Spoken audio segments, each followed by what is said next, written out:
بسم اللہ الرحمن الرحیم۔ جماعت احمدیہ اصلاح پسند انگلینڈ کا یہ 9واں جلسہ سالانہ ہے اور پہلی دفعہ یہ آن لائن پہ ہم مجلس سوال و جواب منعقد کر رہے ہیں۔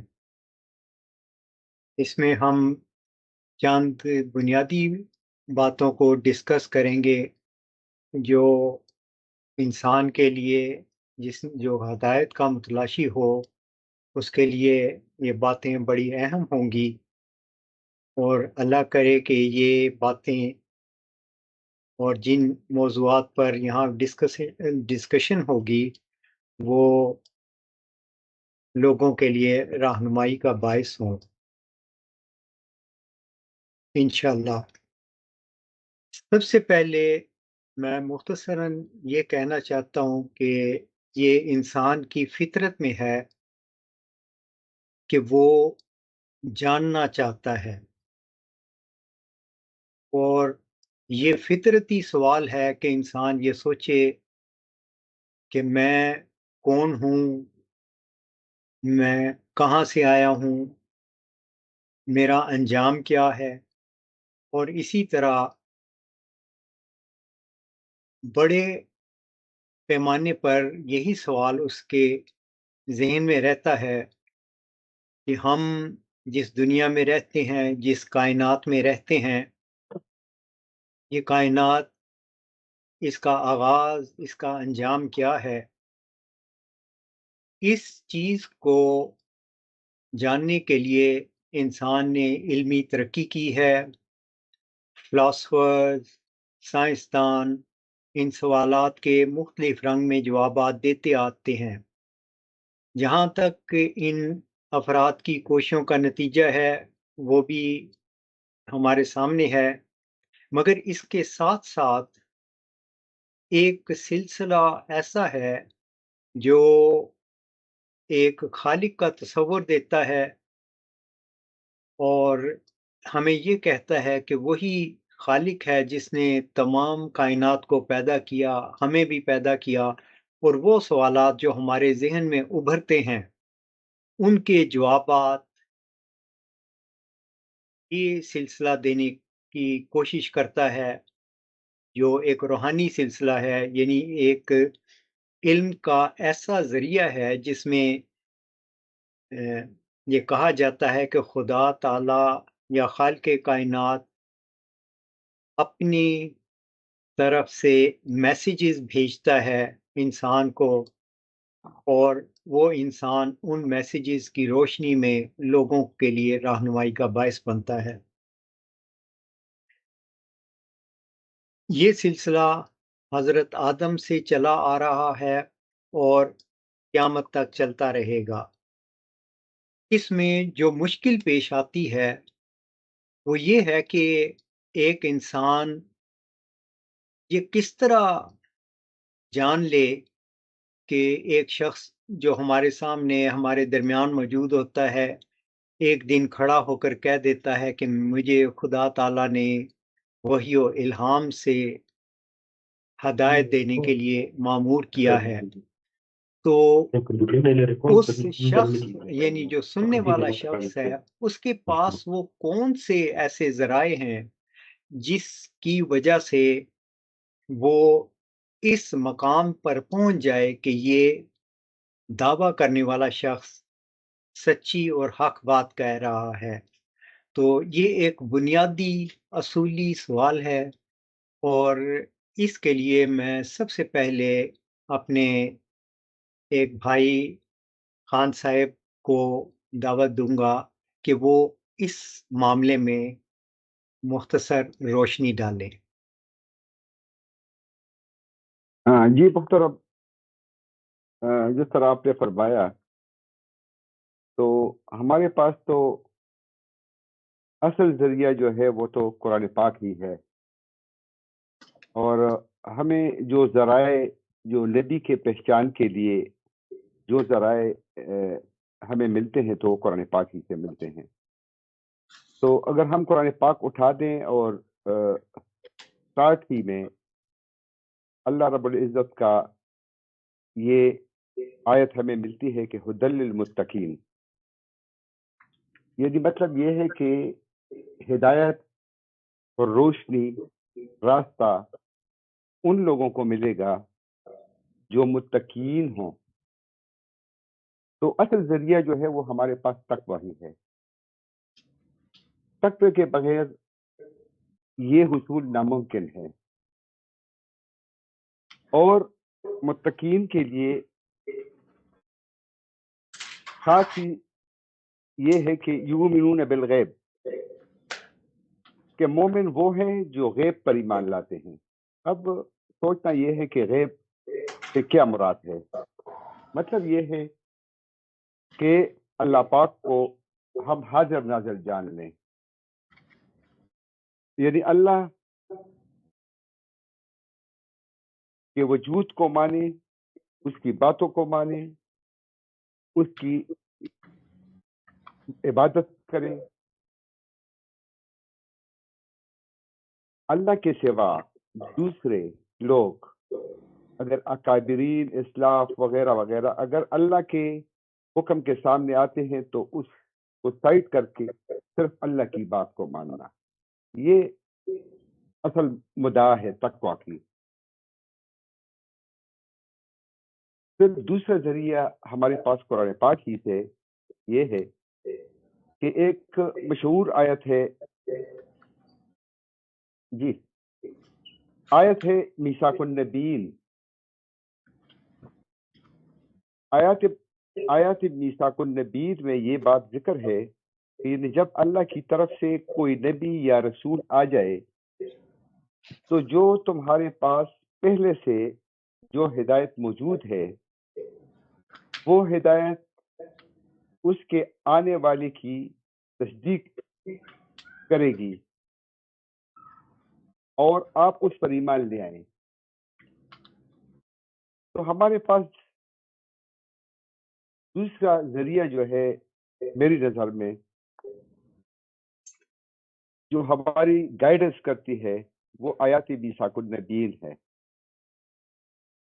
جی میں ایک تو تھوڑا سا بیچ میں مداخلت کرنے کی کوشش کرتا ہوں۔ جی جی جی جی جو میں آپ کی بات سمجھاؤں، آپ نے یہ بات بتائی ہے کہ پہلی چیز تقویٰ ہے، انسان کے اندر خدا کا خوف ہونا چاہیے۔ دوسری چیز آپ یہ بتا رہے ہیں کہ جو دعویٰ کرے گا آ کے کہ مجھے خدا نے معمور کیا ہے، تو وہ یہ بات کرے گا کہ میں جو اپنا دعویٰ پیش کر رہا ہوں یہ آپ کے جو ایمان، جن پہلی کتابوں کو یا پہلے پیغامات پر ایمان لائے تھے وہاں یہ موجود ہے۔ کیا میں آپ کی بات صحیح سمجھاؤں؟ جی جی جی جی بالکل یہی میں ایکسپلین کرنے والا تھا۔ بات آپ کی بالکل صحیح ہے، میرا مطلب یہی ہے کہ دیکھو 125 سال پہلے مرزا غلام احمد علیہ السلام نے مجدد ہونے، نبی ہونے، مہدی ہونے کا دعویٰ فرمایا۔ اس کے پہچان کا یہی ذریعہ تھا کہ قرآن کو دیکھا جائے، قرآن کو دیکھا جائے۔ جب ہم قرآن کو دیکھتے ہیں تو وہاں پر ہمیں نبوت جاری ہے کا سمجھ آتی ہے، سمجھ گئے کہ مطلب کہ نبوت جاری ہے۔ احادیث دیکھتے ہیں تو سمجھ آتا ہے کہ ایک مہدی اور دوسرے مامور عیسیٰ ابن مریم کے آنے کی خبر موجود ہے۔ تو یعنی قرآن اور حدیث نے اس آنے والے کی تصدیق کی ہے، میرا مطلب یہ ہے۔ تو ایک ذریعہ تو ہمارے پاس یہ آیت میثاق النبیین ہے کہ جس کو آئندہ بھی جو آئے گا شرط یہ ہوگی کہ وہ معمور ہو، تو اس کا یہی طریقہ ذریعہ ہے۔ پھر محترم اس کے بعد میری نظر میں تیسرے ذریعہ کسی نبی کے پہچان کا یہ ہے کہ قرآن پاک میں اکثر مقامات پر جب اللہ نبی کا ذکر فرماتا ہے تو ساتھ یہ ذکر کرتا ہے کہ اس نبی کو میں نے بینات کے ساتھ بھیجا۔ یہ اکثر آیات میں اس طرح ہمیں ملتا ہے کہ بینات کے ساتھ بھیجا۔ اب دیکھنا چاہیے کہ بینات ہیں کیا۔ تو بینات وہ روشن اور صاف دلائل ہیں جو اس وقت کے مخالف کے سامنے نبی پیش کرتا ہے، اور ان دلائلوں کو وہ توڑ نہیں سکتے۔ تقریباً 125 سال پہلے مرزا علیہ السلام جب آئے، اس نے جو دلائل پیش کیے وہ توڑنے کے قابل نہیں تھے، اور آج بھی نہیں ہیں، اور نہ آئندہ کوئی توڑ سکے گا۔ جو اس کے نبی، مجدد، مہدی، مسیح کا پکا ثبوت اور پہچان کا ذریعہ ہے۔ آج میدان میں ابن مریم علیہ السلام یعنی عبدالغفار جمہ علیہ السلام موجود ہیں، جو نبی کا دعویٰ بھی رکھتے ہیں، زکی غلام کا دعویٰ بھی رکھتے ہیں، عیسیٰ ابن مریم کا دعویٰ بھی رکھتے ہیں۔ وہ جو بینات اپنے قوم کے سامنے رکھتے ہیں، یقیناً کوئی اسے توڑ نہیں سکتے۔ عرصہ دراز سے مخالف جو باتیں محمودیہ جو ہے، اس کو مباہلے کا چیلنج موجود ہے عبدالغفار جمہ علیہ السلام کی طرف سے۔ مناظرے کے لیے وہ بار بار بلاتے ہیں، لیکن نبی کی یہ مخالف بینات پر بات کرنے کے لیے تیار نہیں ہیں، بلکہ ادھر ادھر سے غیر ضروری اعتراضات کرتے رہتے ہیں۔ تو یہ بھی ایک بہت اہم ذریعہ ہے کہ نبی جو بینات پیش کرے گا اس کی توڑ کسی کے پاس نہیں ہوگی۔ پھر اگر ہم قرآن کو پڑھیں تو میں نے بیس جو ہے وہ قرآن ہی رکھا ہے، قرآن ہی سے، کیونکہ وہ ہمارا ہادی ہے اور وہی ہمیں راہ دکھاتا ہے۔ تو ذریعہ نمبر 4 جو ہے نا، قرآن سے پتہ چلتا ہے کہ جب بھی کوئی مامور من اللہ قوم کے سامنے اپنا دعویٰ رکھتا ہے تو قوم اسے جھوٹا کہے گی اور اس کو جھٹلائیں گے اور اس کی شدید مخالفت کریں گے۔ یہ جو میں بیان کر رہا ہوں یہ قرآنی اصول ہیں اس نبی یا مامور من اللہ۔ اچھا، جب وہ نبی اور مامور من اللہ جب موجود ہو تو اس کو جھٹلایا جائے گا اور اس کے گلے میں ہار نہیں پہنائے جائیں گے، بلکہ اس کا مقاطعہ ہوگا، اسے تکالیف دیں گے۔ اس کے ماننے والے بھی اس قوم کی زیر عطاب ہوں گے، جو اس کے ماننے والے ہیں وہ بھی اس قوم کے زیر عطاب ہوں گے۔ یعنی ہمارے پاس نبی کی پہچان کا ایک ذریعہ یہ ہوا کہ اسے جھوٹا جانا جائے گا اور وہ اس قوم کے زیر عطاب ہوں گے۔ اب میں آپ کو ذریعہ نمبر 5 بتاتا ہوں، وہ بھی قرآن سے ہے۔ قرآن پاک سے پتہ چلتا ہے کہ نبی جس قوم کو مخاطب کرے گا، یعنی جس قوم کے لیے آئے گا، وہ قوم کہے گی کہ ہمارے آبا و اجداد یعنی ہمارے بڑے بزرگ یا اسلاف کے مخالف تم دین پیش کر رہے ہو۔ وہ پوچھیں گے کیا ہمارے آبا و اجداد سب غلطی پر تھے؟ کیونکہ مامور من اللہ جب بھی آتا ہے وہ اس وقت کے مروجہ دین کے بالکل مخالف آتا ہے۔ مطلب یہ ہے کہ اس قوم کے خواہشات کے مخالف آتا ہے، اور اس قوم کو ماننے میں اپنی موت نظر آتی ہے۔ وہ اپنی خواہشات کی پیروی کرتے ہیں، نہ کہ قرآن یا حدیث کی۔ مرزا علیہ السلام یا اب عبدالغفار جمہ علیہ السلام کو نہ ماننے کا ایک سبب یہی ہے، حالانکہ نبی کی پہچان کا یہ بہت بہترین ذریعہ ہے کہ جب ایک نبی کی شدید مخالفت ہو اور اس کو جھوٹا جانا جائے اور وہ اس کے بزرگ اور اس کے مروجہ اس کے خلاف ہو، تو لوگوں کو سمجھ آنی چاہیے کہ یہ نبی اس پر ہونا چاہیے کہ وہ اس پہ غور کرے۔ اچھا، قرآن پاک سے یہ ذریعہ نمبر 6 بھی میں بتا دیتا ہوں۔ ہے تو اس طرح یہ ذرائع تو بہت زیادہ ہیں، لیکن میں اس چیز پر اکتفا کرتا ہوں، اور کوئی ریڈر ہو قرآن پاک کا تو وہ سمجھ سکتا ہے۔ وہ قرآن پاک دیکھیں. اس کے علاوہ اور بھی بہت سارے ذرائع ہیں جو نبی کے پہچان کے ہیں. ذریعہ نمبر 6، قرآن سے ثابت ہے کہ نبی کو اپنی قوم کہے گی کہ تیری پیروی حقیر لوگ کر رہے ہیں. حقیر، ذلیل. نبی کے ماننے والے ان کے نظر میں حقیر اور ناسمجھ ہوں گے. یہ بھی قرآنی ذریعہ ہے پہچان کی. اور میں نے جیسے آپ کے بتایا اس کے علاوہ قرآن میں اور بھی ذرائع بہت ہیں، لیکن اگر انسان تقوی کی نظر سے دیکھے تو.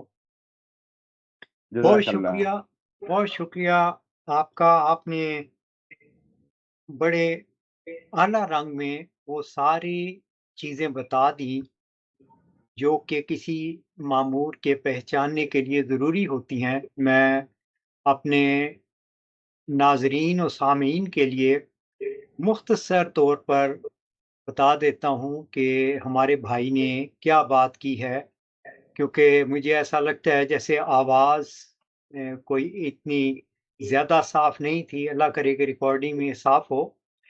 تو بہرحال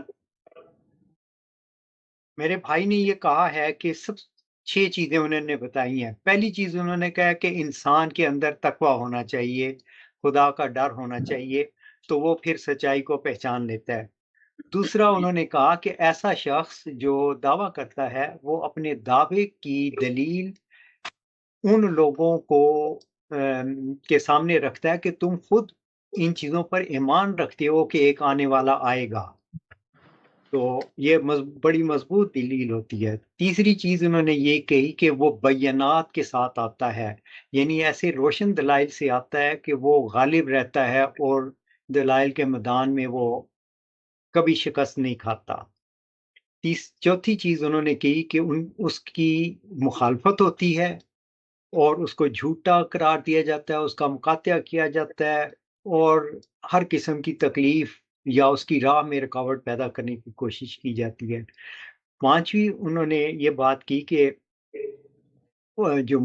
جو قوم ہے جس کو وہ مخاطب ہو کر اپنا دعویٰ پیش کرتا ہے وہ کہتی ہے کہ ہمیں یہ کیا نئی پٹھی پڑھانے آپ آ گئے ہیں، ہمارے آباء و اجداد تو اس راستے پہ چلتے آ رہے ہیں. تو وہ اپنی آباء و اجداد کی راستے کو پکڑ کے رکھتے ہیں. تو یہ دیکھنے والا شخص جو متقی ہے وہ ان چیزوں کو دیکھے تو اس کو پتہ چل جائے گا کہ ان دونوں میں سے سچا کون ہے. پھر یہ ہے کہ اس کے پیروکار اکثر کمزور اور حقیر لوگ ہوتے ہیں.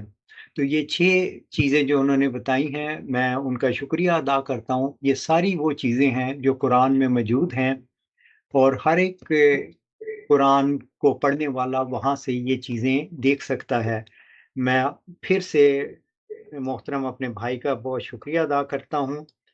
اب ہم اپنی گفتگو کو آگے بڑھاتے ہیں اور میں یہ ایک سوال ہے جو احمد مسعود صاحب سے کہوں گا، کیونکہ باقی جس ساتھی سے کرنا تھا وہ شاید ٹیکنیکل وجوہات کی وجہ سے ابھی شامل نہیں ہو سکے. تو انشاءاللہ اگر شامل ہو جائیں تو پھر ان سے سوال کروں گا.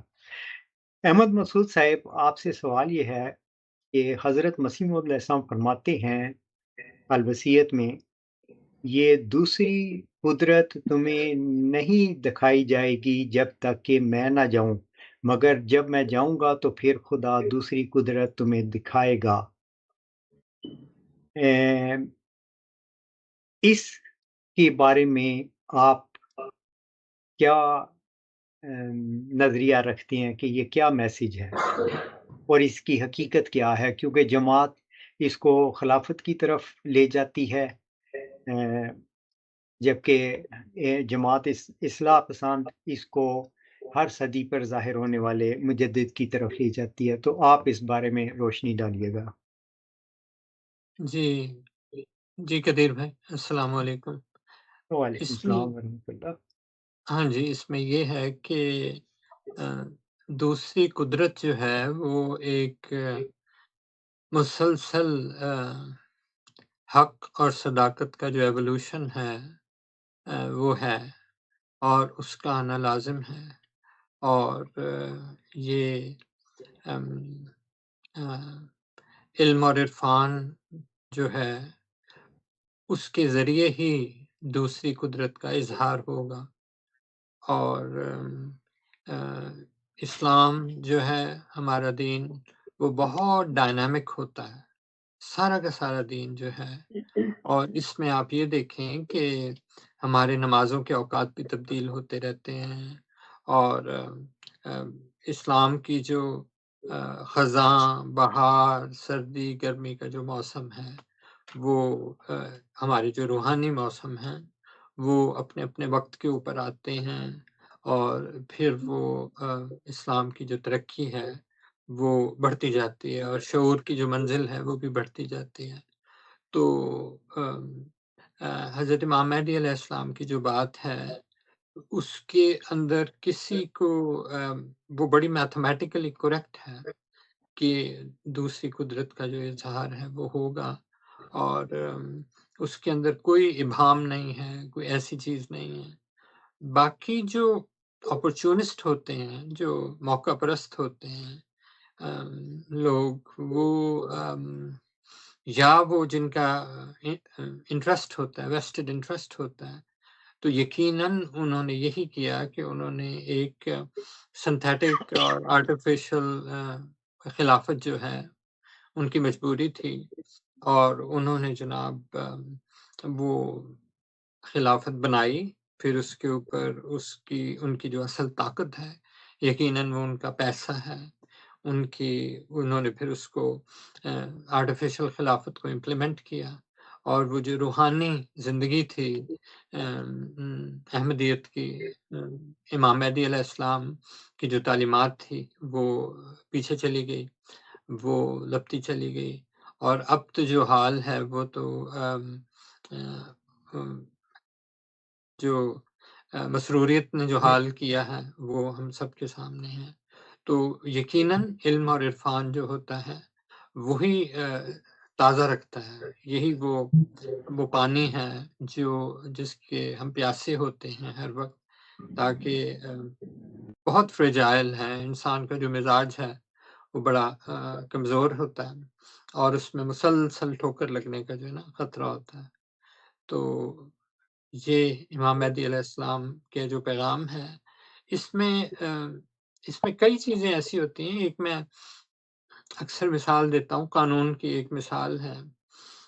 آپ یہ دیکھیں کہ اور یورپ میں بھی ایسا ہی ہے، اور امریکہ میں بھی ایسے ہی۔ امریکہ میں ٹریفک کے جو نشانات ہیں ان میں ایک بڑا سخت نشان ہے، اس کو کہتے ہیں اسٹاپ سائن۔ یعنی کہیں ویرانے میں بھی آپ نے رکنا ہے نا تو آپ کو وہاں پہ رکنا پڑے گا، اسٹاپ سائن ہوگا۔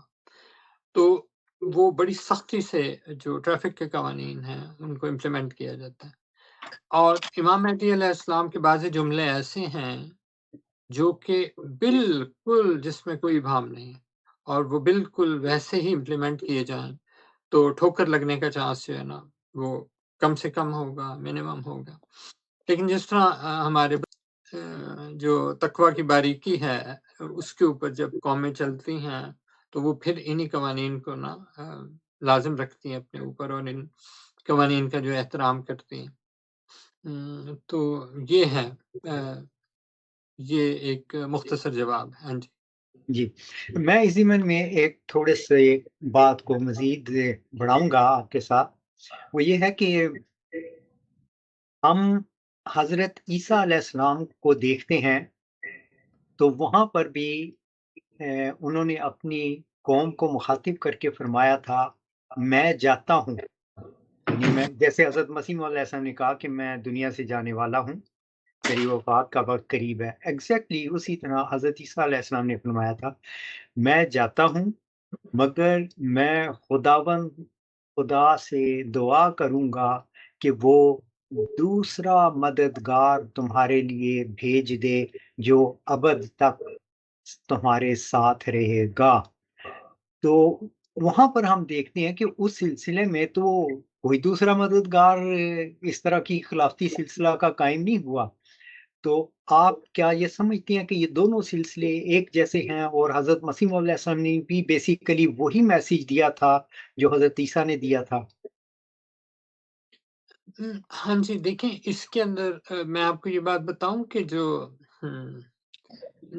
ریڈل کا فیکٹر ہوتا ہے نا، جو پہیلی کا فیکٹر ہوتا ہے، وہ جو اب دیکھیں جب ہم اپنے بچوں کو اسکول بھیجتے ہیں میتھمیٹکس پڑھنے کے لیے فار ایگزامپل، تو ہر میتھمیٹکس کا جو سوال ہوتا ہے وہ بہرحال ایک رکاوٹ اور ایک ٹکراؤ پیدا کرتا ہے سوچ کے ساتھ، لیکن بچہ جب اس کو ریزالو کر لیتا ہے تو پھر اس کے بعد وہ آگے بڑھتا جاتا ہے اور سٹیپ بائی سٹیپ منزل بہ منزل بڑھتا جاتا ہے۔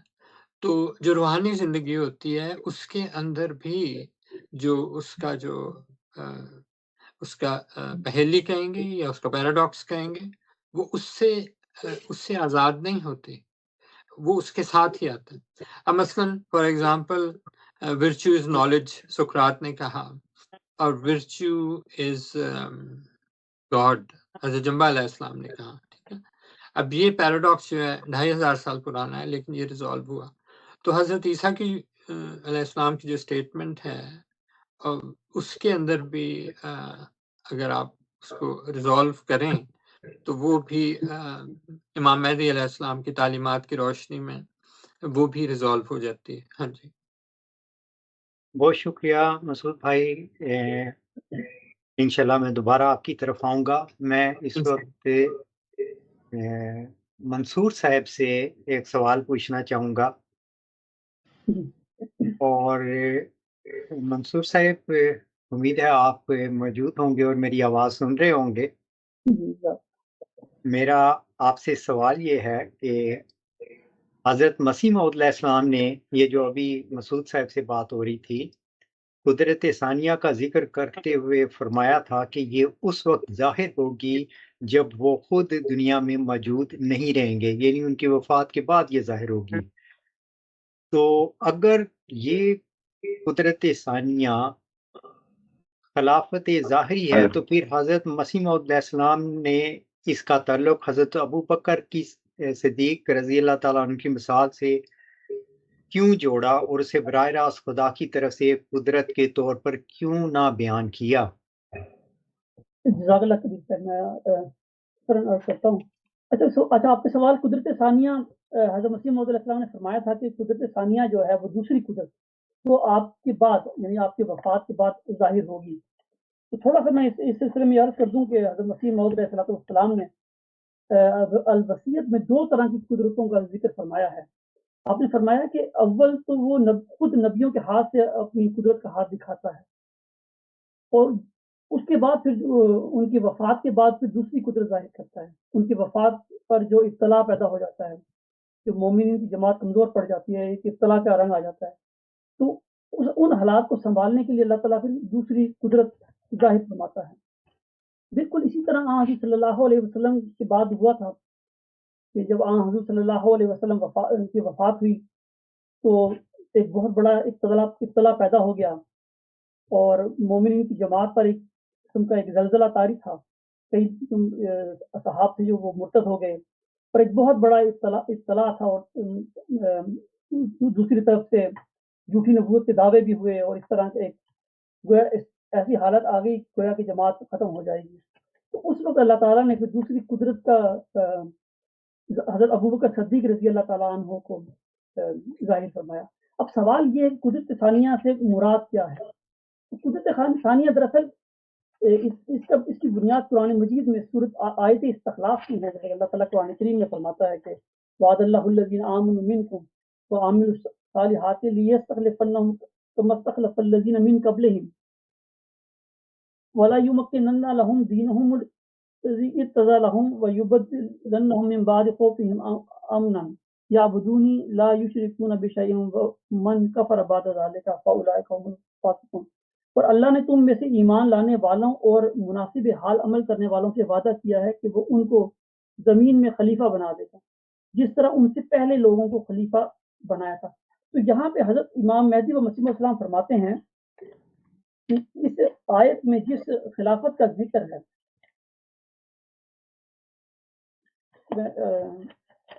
حضرت امام مہدی و مسیح السلام فرماتے ہیں کہ جو حضرت آنے والا جو مسیح موعود ہوگا، یہ اسی آیت میں اس مسیح موعود کا بھی ذکر ہے۔ یعنی جتنے بھی مجددین جو آتے ہیں اسی آیت کے مطابق آتے ہیں، اور علاوہ اس کے جو نبی کی وفات کے بعد جو پھر ایک انتظامی امور سنبھالنے کے لیے جو ایک سیٹ اپ آتا ہے، وہ بھی وہ بھی اسی قدرت کا ایک رنگ ہے. لیکن اب سوال آپ کو میں سوال سے کرواتے ہیں تھوڑا سا.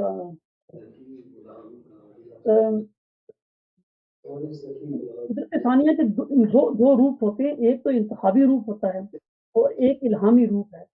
تو انتخابی روپ تو ہم دیکھتے ہیں جس طرح حضرت صلی اللہ علیہ وسلم کے بعد حضرت ابوبکر صدیق رضی اللہ تعالیٰ عنہ کی ایک مثال ہے. تو یہ ظاہری خلافت ہے. حضرت ابوبکر صدیق یا جو خلفائے راشدین آپ صلی اللہ علیہ وسلم کے بعد خلیفہ بنے، امیر المومنین بنے، یہ ظاہری خلافت تھی. وہ حاکم تھے، حاکم وقت تھے، جماعت کا نظم و نسق استعمال سے تھے.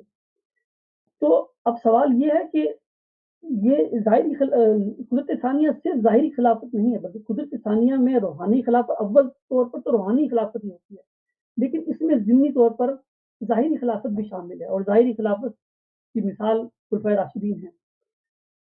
اب سوال یہ ہے کہ اگر اس میں، چونکہ اس میں روحانی بھی ہے اور خلیفہ بھی شامل ہیں اور ظاہری خلیفہ بھی شامل ہیں، تو اس لیے اب سوال یہ ہے کہ حضرت ابوبکر صدیق رضی اللہ تعالیٰ عنہ کا اس میں خاص ذکر کیوں کیا، حضرت عمر فاروق رضی اللہ تعالیٰ عنہ کا ذکر کیوں نہیں کیا، حضرت علی رضی اللہ تعالیٰ عنہ کا ذکر کیوں نہیں اس میں کیا. تو اس کی وجہ خود میں حضرت امام مہدی و مسیح موعود علیہ السلام کے جو سر الخلافہ میں اس سلسلے میں رہنمائی فرمائی ہے کہ انہوں نے کیوں حضرت ابوبکر صدیق کو اس میں شامل فرمایا. وہ یہ سر الخلافہ میں تھوڑا سا مختصر خود بتاتا ہوں کہ ایک شیعہ علماء کا، حضور علیہ السلام فرماتے ہیں کہ شیعہ علماء کا ایک گروہ بسا اوقات کہتا ہے کہ پہلے 3 جو خلفاء تھے، یعنی حضرت ابوبکر صدیق رضی اللہ تعالیٰ عنہ، حضرت عمر فاروق رضی اللہ تعالیٰ عنہ اور حضرت عثمان کی خلافت کے بارے میں کتاب و سنت سے کچھ بھی ثابت نہیں ہے.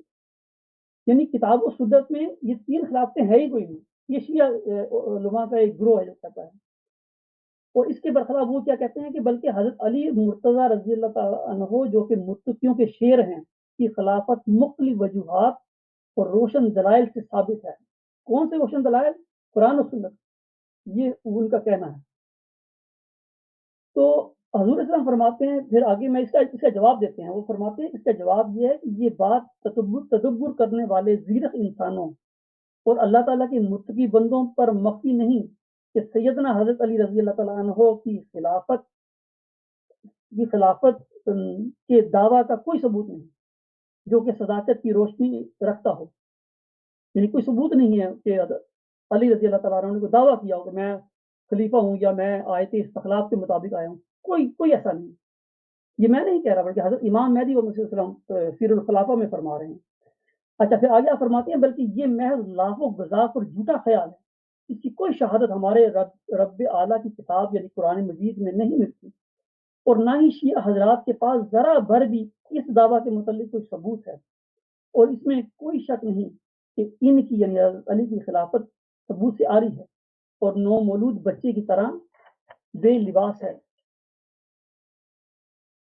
اچھا، اب یہ آپ فرما رہے ہیں علی رضی اللہ، آپ تصدیق نہیں فرما رہے بلکہ آپ بتانا ہی جا رہے ہیں، کیونکہ یہ اس کا جواب ہے جو انہوں نے اعتراض کیا کہ 3 خلفاء شامل نہیں ہے تو حضرت علی کی شامل ہے اس میں. تو اول تو آپ نے کہا کہ حضرت علی کی نے نہ تو کوئی دعویٰ کیا اور نہ ہی اس قرآن مجید کے کوئی مطابق. پھر آگے چل کر آپ فرماتے ہیں اے عقل والو جان لو کہ اللہ تعالیٰ ان آیات میں یعنی آیت استخلاف میں مسلمان مرد اور مسلمان عورتوں سے وعدہ فرماتا ہے کہ وہ ان میں سے بعض مومنین کو اپنے فضل سے ضرور خلیفہ بنائے گا اور ان کے خوف کے بعد ان کو امن کی حالت عطا کرے گا. پس اس معاملے کا مصداق اتم و اکمل طور پر سوائے حضرت ابوبکر صدیق کی خلافت کے ہم کسی کو نہیں پاتے. یعنی حضرت امام مہدی و مسیح موعود علیہ السلام فرما رہے ہیں کہ حضرت ابوبکر صدیق کے علاوہ وہ کسی دوسرے خلیفہ کو اس آیت کا مزاج نہیں پاتے. اب ظاہر ہے اس کی کوئی وجہ ہونی چاہیے، کیوں نہیں پاتے؟ جب اگر ضمنی طور پر انتخابی خلافت بھی اس کا ایک حصہ ہے تو کیا وجہ ہے کہ حضرت علی کی خلافت، بلکہ آگے ایک جگہ آپ نے فرمایا ہے یعنی تینوں خلفاء کی جو خلافت، حضرت عمر رضی اللہ تعالیٰ عنہ، حضرت عثمان اور حضرت علی رضی اللہ تعالیٰ عنہ کی خلافتیں آیت استخلاف کا مزاج نہیں تھی. آیت استخلاف کا مزاج صرف حضرت ابوبکر صدیق کی خلافت تھی. اس کی خاص وجہ ہے وہ وجہ آپ نے یہ بیان کی ہے، میں اگر پوری پڑھوں گا تو پھر لمبی ہو جائے گی، لیکن میں تھوڑا سا ایک دو اور پڑھ کے پھر میں اپنی بات کرتا ہوں۔ حضرت امام مہدی و مسیح السلام آگے اسی کتاب میں فرماتے ہیں، حاصل کلام یہ ہے کہ یہ آیت یعنی آیت استخلاف سب کی سب حضرت ابوبکر صدیق کی خلافت کے بارے میں خبر دیتی ہیں اور ان کا مصداق کوئی دوسرا نہیں ہو سکتا۔ یعنی حضرت امام مہدی و مسیح موعود علیہ السلام کے مطابق آیت استخلاف کے مصداق حضور صلی اللہ علیہ وسلم کے بعد صرف اور صرف حضرت ابوبکر صدیق تھی۔ تو اس کی وجہ کیا ہے، میں مختصر بتاتا ہوں، اگر میں حضرت امام مہدی و مسیح مسلم کے حوالے پڑھوں تو بات کافی لمبی ہو جائے گی۔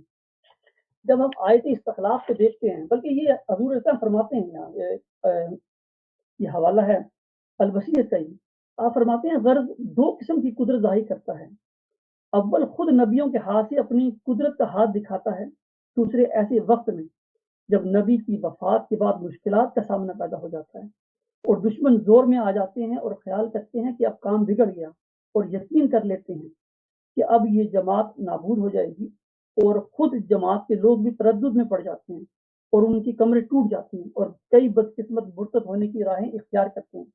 تب خدا تعالیٰ دوسری مرتبہ اپنی زبردست قدرت ظاہر کرتا ہے اور گرتی ہوئی جماعت کو سنبھال لیتا ہے۔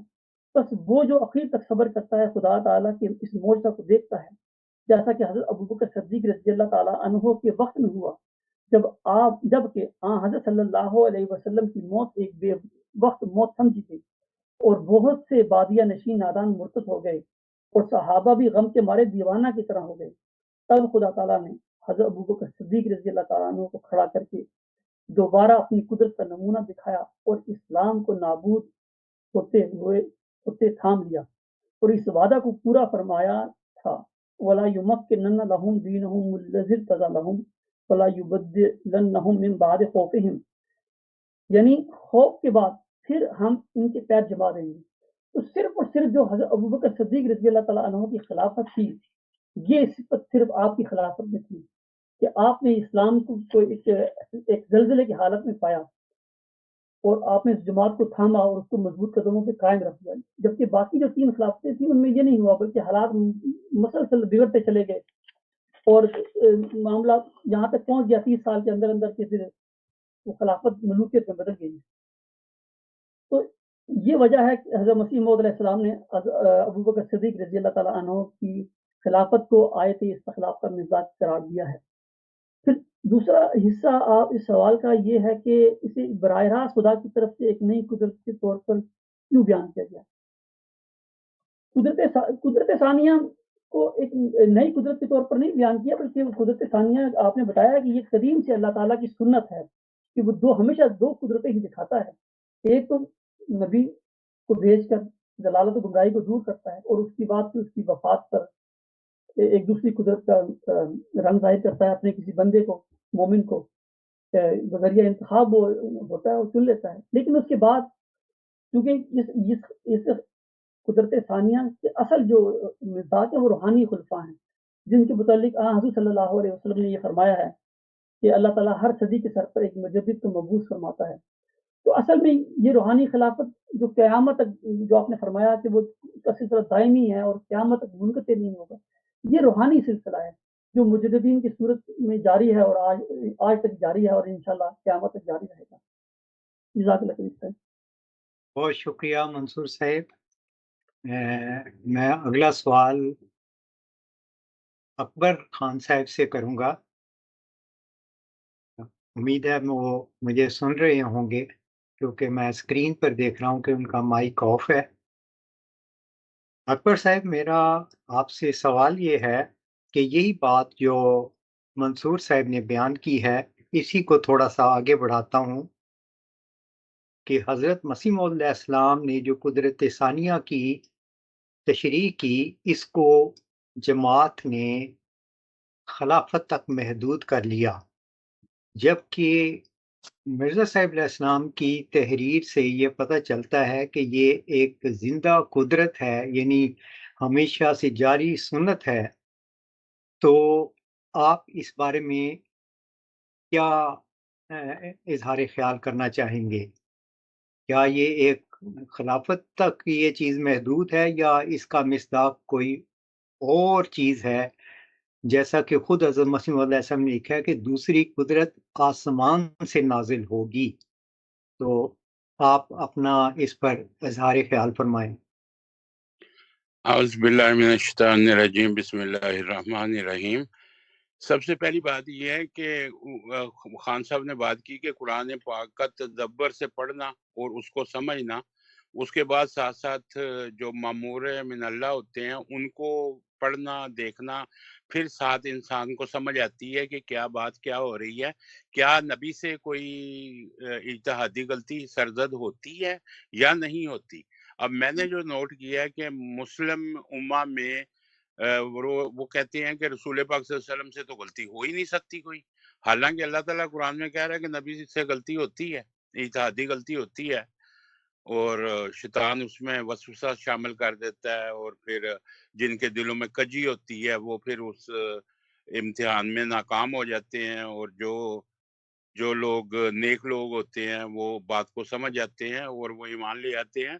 جو دوسری قدرت کی بات ہے وہ امام مہدی علیہ السلام نے رسالہ وصیت میں 2 حضرت ابوبکر صدیق کا حوالہ دیا ہے اور ساتھ حوالہ دیا ہے آیت استخلاف کا، اور انہوں نے یہ صاف اس میں لکھا ہے کہ حضرت ابوبکر صدیق رضی اللہ تعالیٰ عنہ اس لیے مصداق تھے کہ آیت استخلاف میں جب وہ امن کی حالت بن جائے گی تو ان کے زمانے میں امن کی حالت، خوف کی حالت کو امن کی حالت میں تبدیل ہو گئی تھی، لیکن بعد کے 3 خلفاء میں کی موجودگی میں جو امن کی حالت تھی وہ نہیں تھی، وہاں پہ بہت سارے مسائل پیدا ہو گئے تھے، اس لیے انہوں نے حضرت ابو بکر صدیق کو اس کا مصداق ٹھہرایا ہے اور ساتھ آیت استخلاف کا حوالہ دیا ہے۔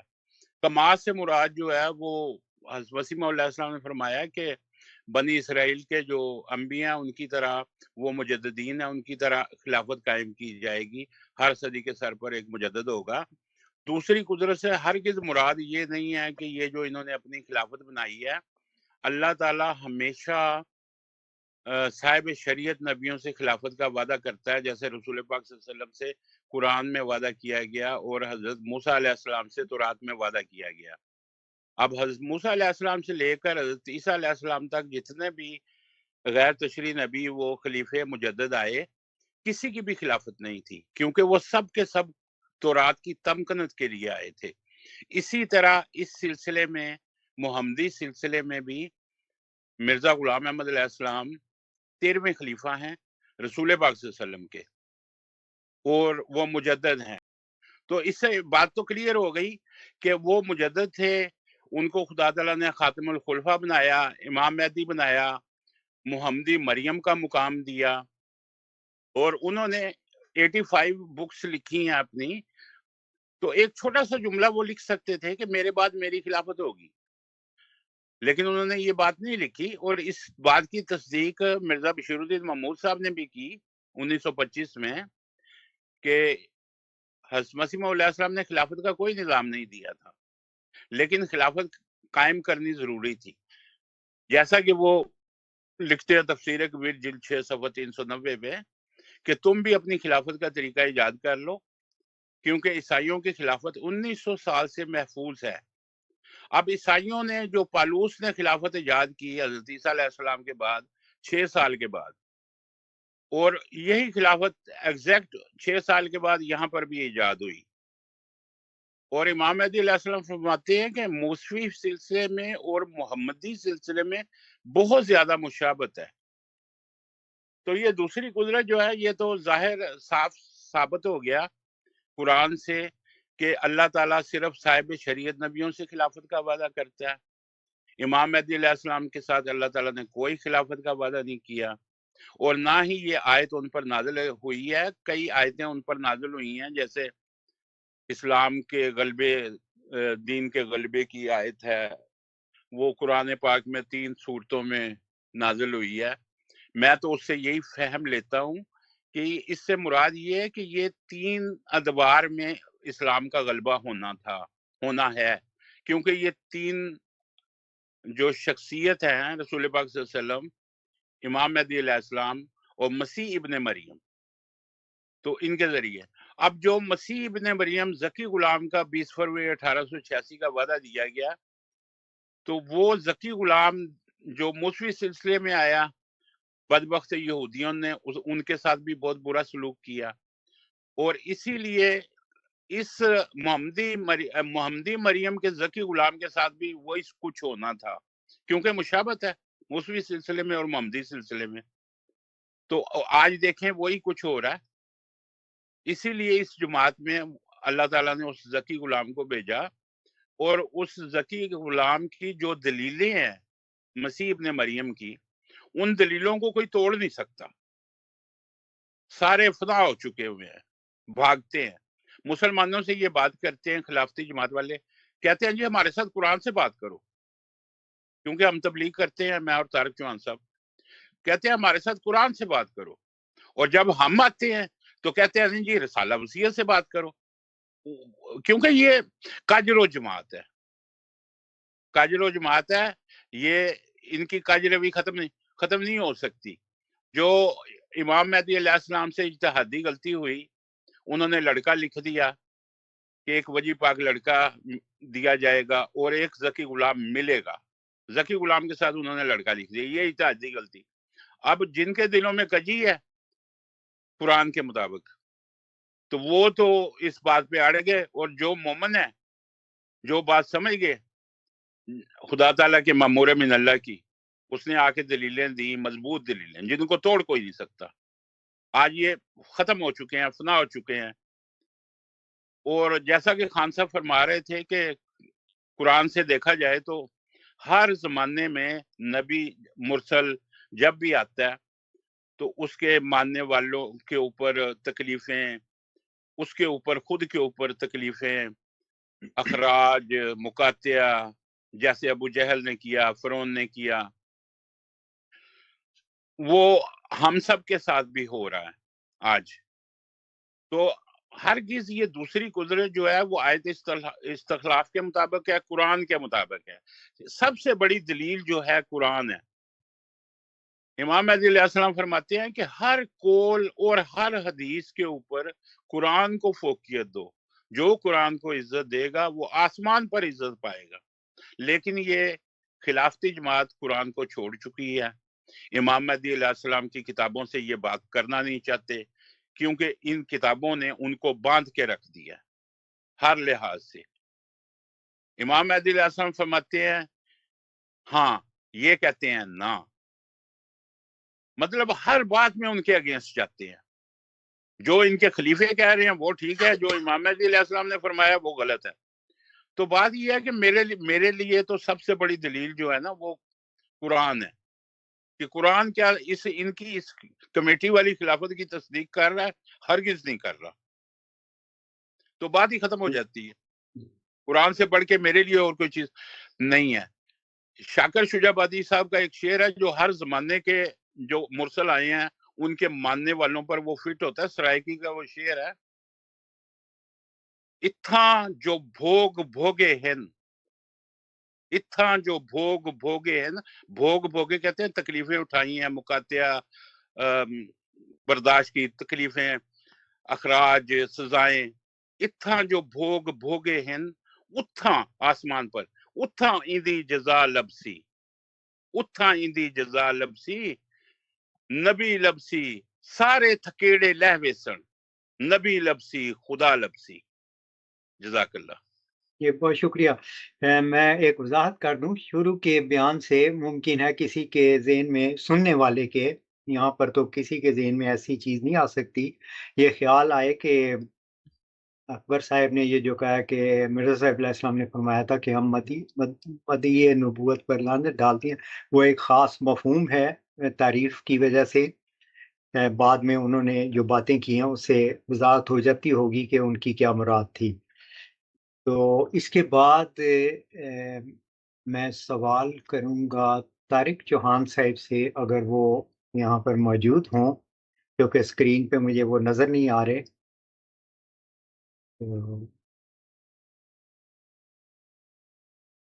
جب تک وہ نہیں آ جاتے پھر ظہور صاحب شاید کچھ کہنا چاہتے تھے۔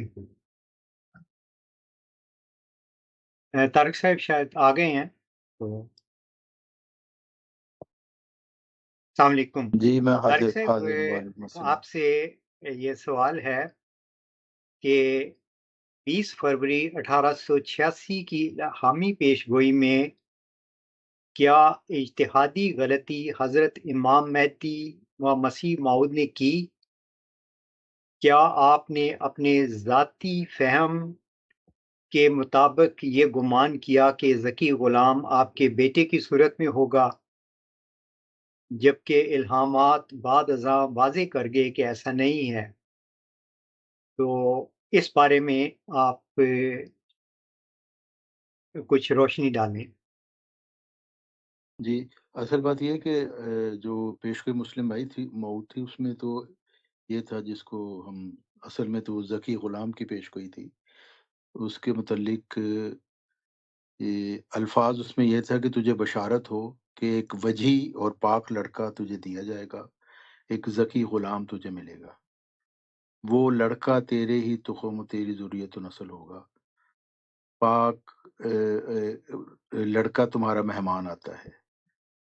تو اس میں مرزا صاحب شروع میں تو یہی سمجھے، پہلی جس کو ہم کہہ سکتے ہیں کہ کلام الہی میں مرزا صاحب نے ایک تصرف کیا کہ غلام کے آگے لڑکا لکھ دیا بریکٹ میں، یعنی حضرت اللہ تعالیٰ کی طرف سے جو بات بیان کی گئی تھی اس کی تشریح انہوں نے خود ہی کر لی بریکٹ میں لڑکا لکھ کے، اور اس کی سزا گویا ملی مرزا صاحب کو بھی اور ان کی جماعت کو بھی، کیونکہ انہوں نے کلام الہی میں ایک تصرف کیا تھا، اور ہم تو مانتے ہیں کہ یہ تصرف جو کیا گیا تھا یہ اللہ تعالیٰ کی مشیت کے مطابق ہی تھا، کیونکہ اس کو ایک ابتلا بنانا تھا بعد میں اللہ تعالیٰ نے۔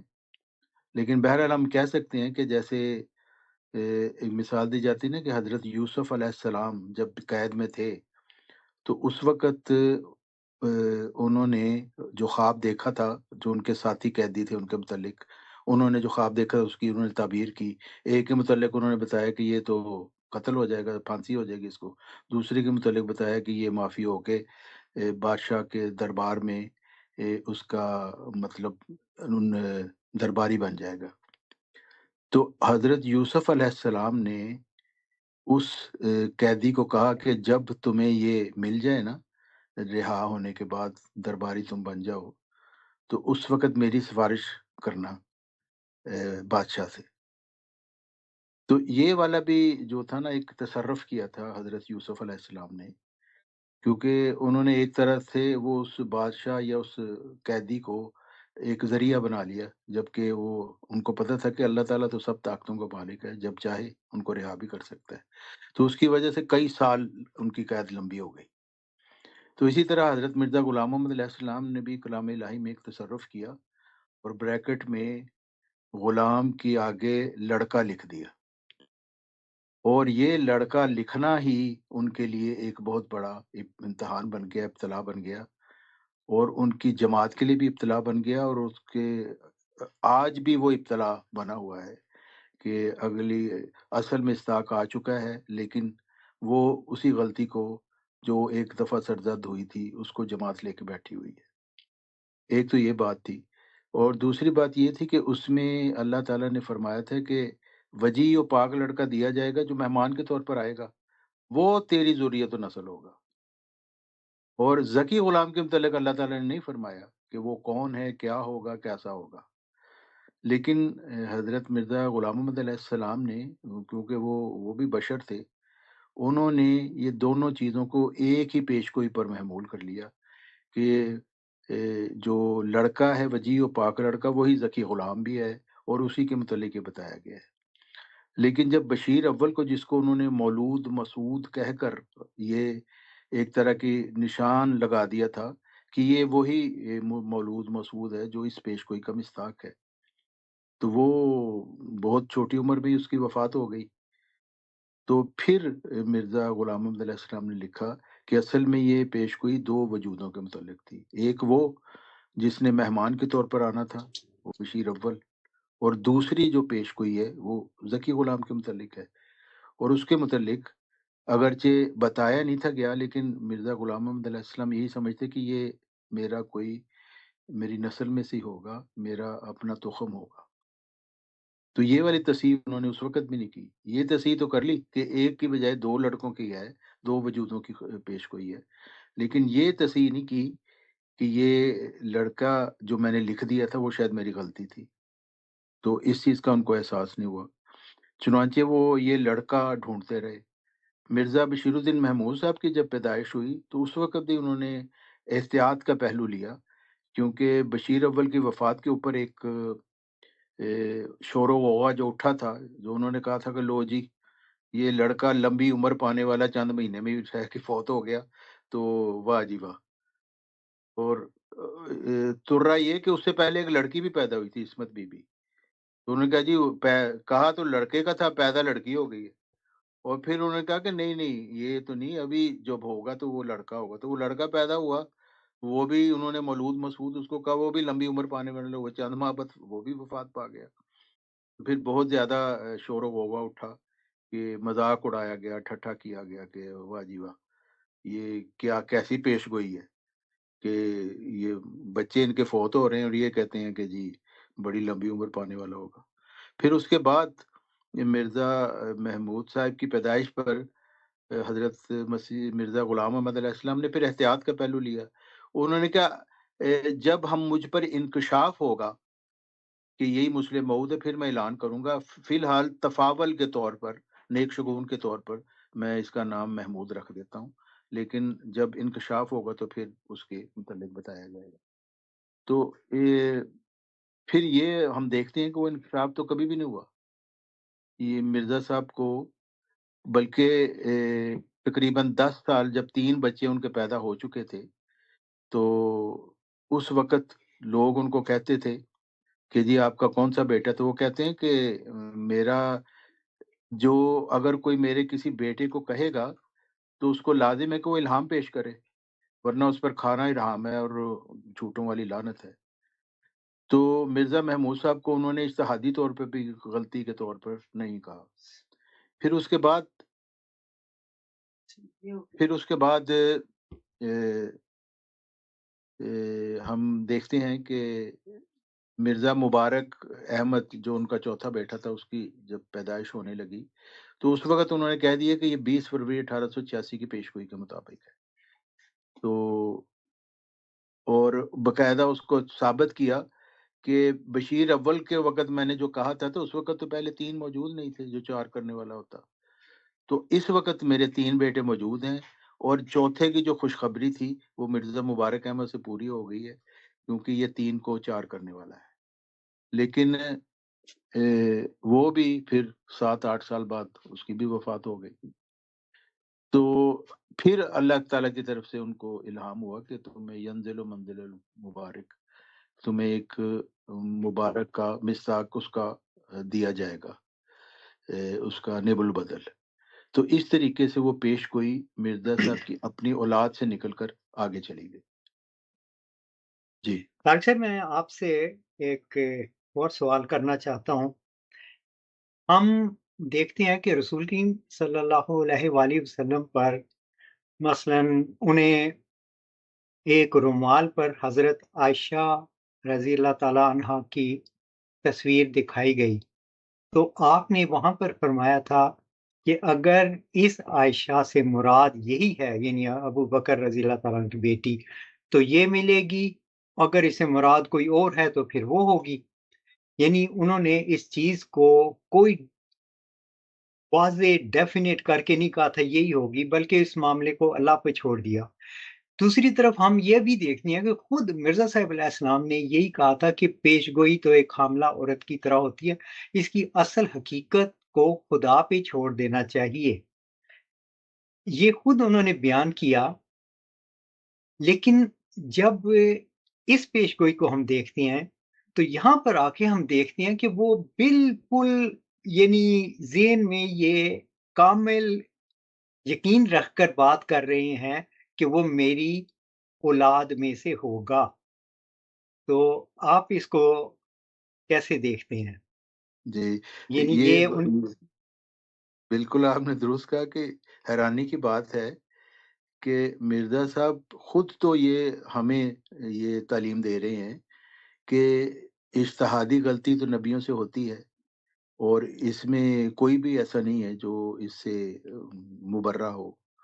اور پھر انہوں نے یہ بھی کہا کہ خدا کے قول سے قول بشر کیوں کر برابر ہو، جی وہاں قدرت یہاں درماندگی فرق نمایاں ہے۔ اور پھر انہوں نے یہاں تک کہا کہ اگر ہم اجتہاد سے خیال کر کے یہ کہیں کہ فلاں بچہ انگلی رکھ کے بھی کسی پر کہہ دیں، تو پھر بھی ہمارے اجتہاد کی کوئی وقت نہیں ہوگی جب تک خدا کی طرف سے وحی نہ ہو۔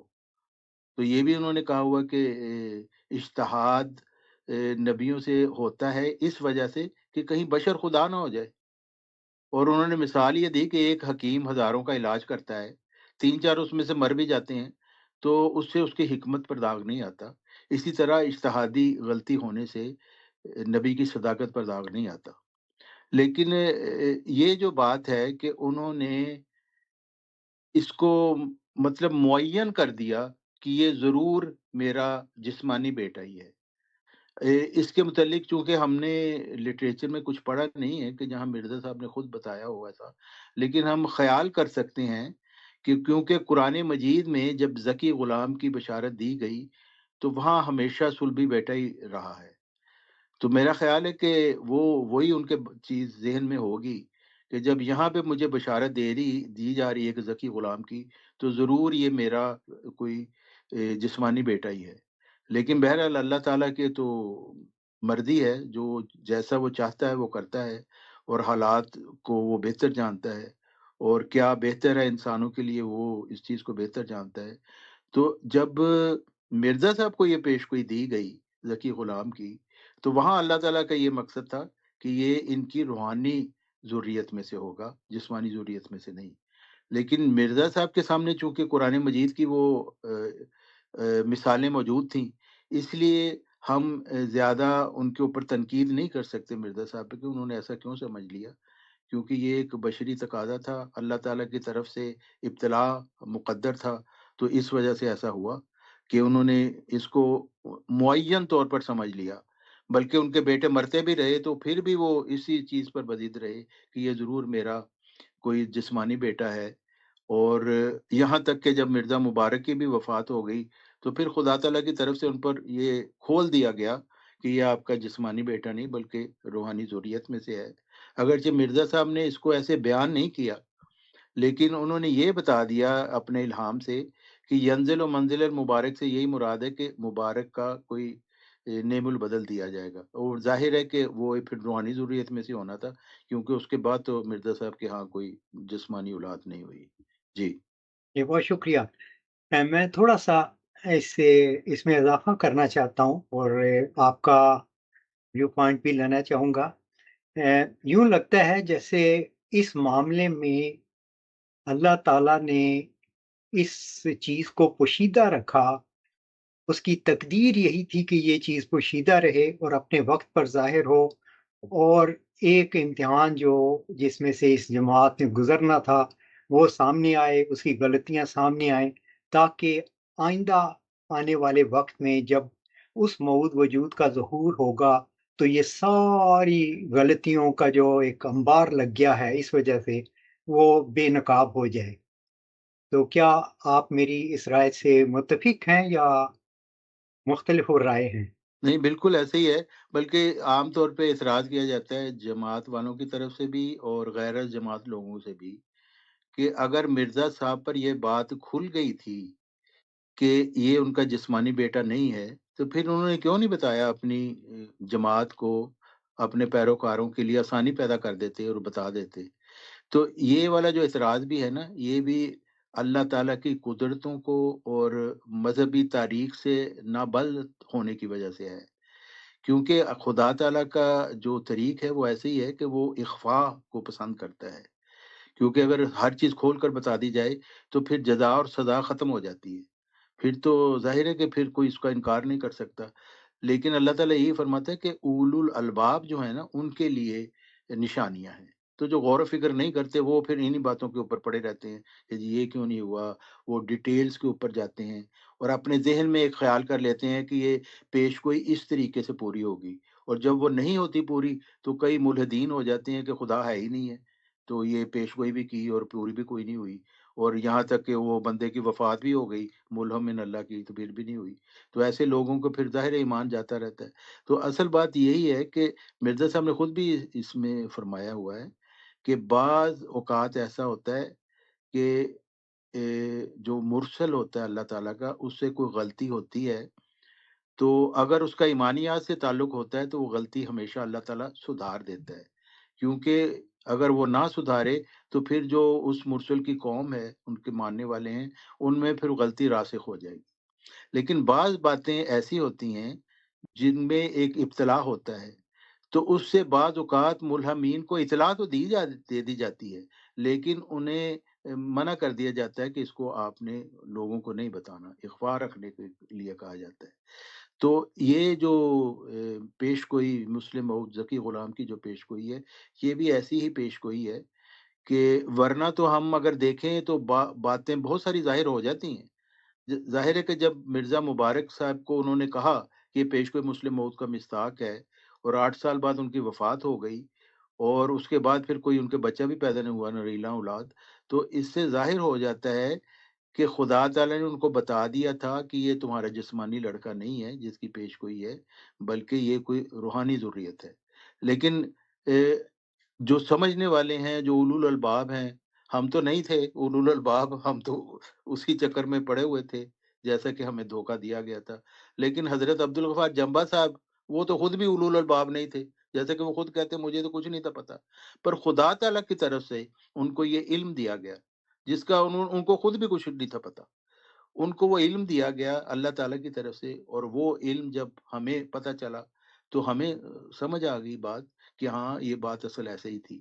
تو وہ جو پیش گوئی کو اخفا رکھنے کا تھا، وہ اس کی مقصد یہی تھا کہ اپنے وقت پہ یہ آئے تو جو غور کرنے والے ہیں، جو اللہ تعالیٰ کی خشیت رکھتے ہیں، اسے ڈرتے ہیں، اور جو تقوی رکھتے ہیں دل میں، ان کو یہ بات سمجھ آ جائے گی. اور خدا تعالیٰ تو خود ہی فرماتا ہے سورہ آراف کی آیت 180 میں کہ اکثریت کو، انسانوں کی اکثریت اور جنوں کو پیدا ہی جہنم کے لیے کیا گیا ہے. اب کوئی پوچھے بھی کیوں، کیا قصور تھا آپ نے اکثریت کو جہنم کے لیے پیدا کر دیا؟ تو اللہ تعالیٰ نے اس بات کا آگے ہی جواب دیا ہے، فرماتا ہے اس وجہ سے کہ آنکھ رکھتے ہوئے دیکھتے نہیں، کان رکھتے ہوئے سنتے نہیں، دل رکھتے ہوئے سوچتے نہیں، یہ جانوروں سے بھی بدتر ہیں، اتنی غفلت میں پڑے ہوئے ہیں. اس وجہ سے یعنی خدا تعالیٰ ان کو جہنم میں نہیں ڈالتا، بلکہ جب خدا تعالیٰ اپنا مرسل بھیج دیتا ہے تو پھر جیسے اللہ تعالیٰ فرماتا ہے کہ خبیث اور طیب میں الگ کر دیا جاتا ہے. مومنین میں خبیث و طیب ملے جلے ہوتے ہیں، پھر اللہ تعالیٰ اپنا مرسل بھیج دیتا ہے تو پھر جو اس کو مان لیتے ہیں وہ طیبین میں شمار ہو جاتے ہیں، جو انکار کرتے ہیں وہ پھر خبیثین میں شامل ہوتے ہیں. حالانکہ مرسل کے آنے سے پہلے وہ سارے کے سارے دونوں گروہ مومن ہی کہلا رہے تھے. لیکن اصلی مومن کون ہے؟ وہ اللہ تعالیٰ فرماتا ہے کہ وہ مرسل بھیج کر میں فیصلہ کرتا ہوں کہ خبیث کون ہے اور طیب کون ہے. تو اب آج ہم دیکھ رہے ہیں وہ لوگ جو مرزا غلام محمد علیہ السلام پر ایمان لائے وہ سارے کے سارے مومنین تھے. جب جنبا صاحب کو اللہ تعالیٰ نے بھیجا تو پتہ چل گیا کہ یہ خبیثین کی تعداد زیادہ ہے، مومنین تو بہت ہی قلیل تعداد کے ہیں. جی یہ بہت شکریہ، بہت علمی اور گہری باتیں آپ نے کی ہیں، اور امید کرتا ہوں کہ لوگوں کو جو ان کو غور سے سنیں گے، فکر کریں گے اس معاملے میں، تو انہیں بہت فائدہ ہوگا. میں آپ نے جو بات کی تھی اسی ضمن میں ایک اضافی بات کرنا چاہتا ہوں کہ حضرت مسیح موعود علیہ السلام خود فرماتے ہیں کہ اللہ تعالیٰ بعض دفعہ بعض امور کا علم ملہم کو دے دیتا ہے، لیکن ساتھ وہ اس کے اظہار سے منع کر دیتا ہے کہ اس کو ظاہر نہ کیا جائے، لیکن ملہم کو پتہ ہوتا ہے کہ بات کیا ہے. تو ہم اسی ذکی غلام کی نسبت دیکھتے ہیں کہ جب 6-7 نومبر 1907 کو الہام ہوا تو ساتھ ہی اللہ تعالیٰ نے کچھ وحشت ناک خبریں بھی دیں خواب کے ذریعے سے کہ ان کے گھر میں کسی کی موت ہے. پھر وہاں پر حضرت مسیح موعود علیہ السلام نے لکھا کہ مجھے اس کے اظہار سے منع کر دیا گیا ہے. صرف اس قدر لکھتا ہوں، دیکھ میں ایک نہایت چھپی ہوئی بات پیش کرتا ہوں۔ یہ چیز انڈیکیٹ کرتی ہے کہ اللہ تعالیٰ نے ان کو بتا دیا تھا کہ آپ کی جسمانی اولاد میں وہ وجود نہیں ہے، بلکہ وہ بعد میں پیدا ہوگا، لیکن اس کو بتایا نہ جائے۔ یہاں سے انڈیکیشن ملتی ہے۔ واللہ عالم بالصواب۔ بہرحال بہت شکریہ، آپ نے زبردست رنگ میں اس معاملے کو کھولا ہے۔ جی محترم ظہور صاحب، آپ کچھ کہنا چاہتے تھے؟ ظہور صاحب آپ کا مائک بند ہے۔ شکریہ عبدالقدیر صاحب اور طارق چوہان صاحب، اللہ تعالیٰ کو ذائقہ خیر دے۔ بڑا بہترین طریقے سے آپ نے سوالات کا جواب دیا ہے، اور میں بیسکلی اسی کانٹیکٹ میں بات بیسکلی دیکھ رہا تھا ایک کہ حضرت امام مہدی و مسیح موعود علیہ السلام کو ایک ذکی غلام کی خبر دی گئی، اور لیکن اگر ہم قرآن مجید کا جب مطالعہ کرتے ہیں تو معلوم ہوتا ہے کہ ذکی غلام جو ہے وہ پہلے بھی قرآن سے ثابت ہے کہ انبیاء اکرام کو غلام کی خبر دی گئی ہے۔ مثال کے طور پہ حضرت ابراہیم علیہ السلام کو ایک حلیم غلام کی خبر دی گئی، جو حضرت اسماعیل علیہ السلام کے شکل میں ہم قرآن سے بیسکلی یہ ثابت ہے۔ اس کے علاوہ پھر حضرت اسماعیل علیہ السلام کو ایک علیم غلام کی خبر دی گئی۔ اسی طریقے سے حضرت زکریا علیہ السلام کو یحییٰ علیہ السلام کی خبر دی گئی، تو حضرت مریم علیہ السلام کو ایک ذکی غلام کی خبر دی۔ میں یہاں پہ سوچتا ہوں کہ کیا وجہ ہے کہ حضرت مسیح موعود علیہ السلام نے جو آنے والا وجود تھا، پاک وجود، اس کو بیسکلی غلام، ہم کہتے ہیں غلام مرزا غلام احمد قادیانی علیہ السلام کو ایک غلام کی خبر دی گئی۔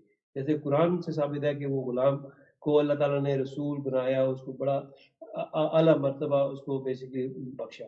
تو میں قدیر بھائی یہ آپ سے سوال بیسکلی کرنا چاہ رہا تھا، وہ یہ تھا کہ 20 فروری 1886 کی الہامی پیش گوئی میں اللہ تعالیٰ نے ایک وجی اور پاک لڑکے اور ایک ذکی غلام کی بشارت دی، لیکن اصل الفاظ وحی میں کہیں بھی مسلم موعود کا ذکر موجود نہیں ہے۔ آپ دیکھ لیں کہ وہاں پر اللہ تعالیٰ نے ذکی غلام کی خبر دی ہے، لیکن جماعت احمدیہ نے اسے صرف مسلم موعود کے نام سے مشہور کیا، یا جماعت کے اندر یا لاہوری جماعت کے اندر احمدیوں میں بھی اور لاہوریوں میں بھی پیش مسلم موعود کے حوالے سے اس پیش گوئی کو یاد کیا جاتا ہے۔ تو سوال یہ ہے کہ یہ اصطلاح کہاں سے آئی مسلم موعود کی؟ یہ اصطلاح کہاں سے آئی، اور اس طرز پیش نے ذکی غلام کی اصل اہمیت کو پس پش پہ نہیں ڈال دیا؟ قدیر بھائی آپ کیا کہیں گے اس حوالے سے؟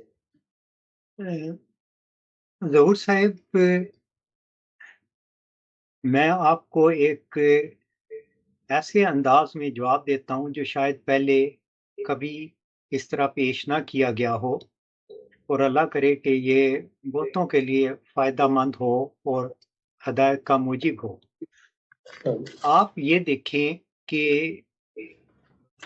حضرت مسیح موعود علیہ السلام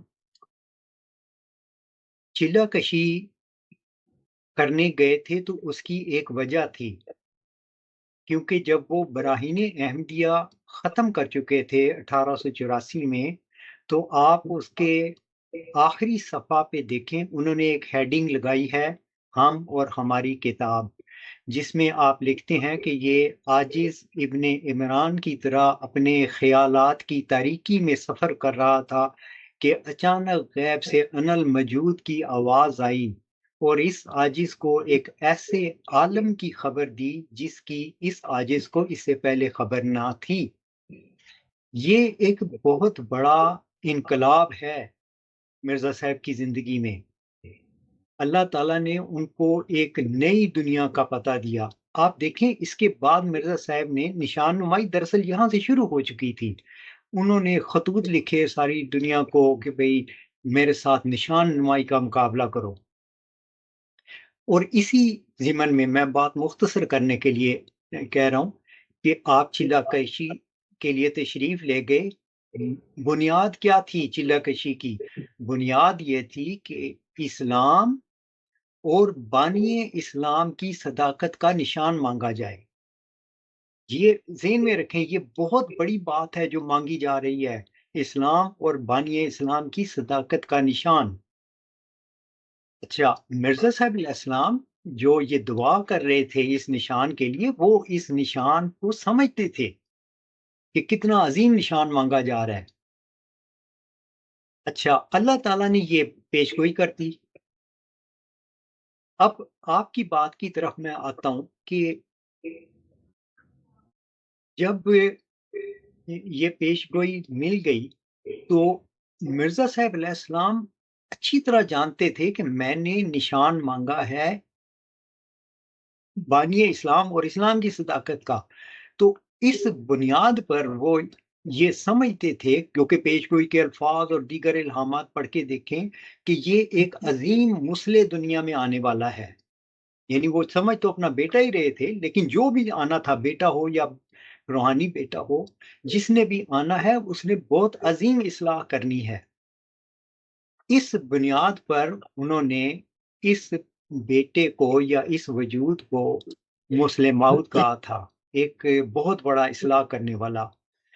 اور یہ لفظ انہوں نے اس وقت استعمال کیا جب انہوں نے اپنا ایک اشتہار تکمیل تبلیغ شائع کیا، تو اس میں انہوں نے لکھا کہ مجھے ایک خواب میں اس مسلم موعود کی نسبت زبان پر یہ شعر جاری ہوا تھا۔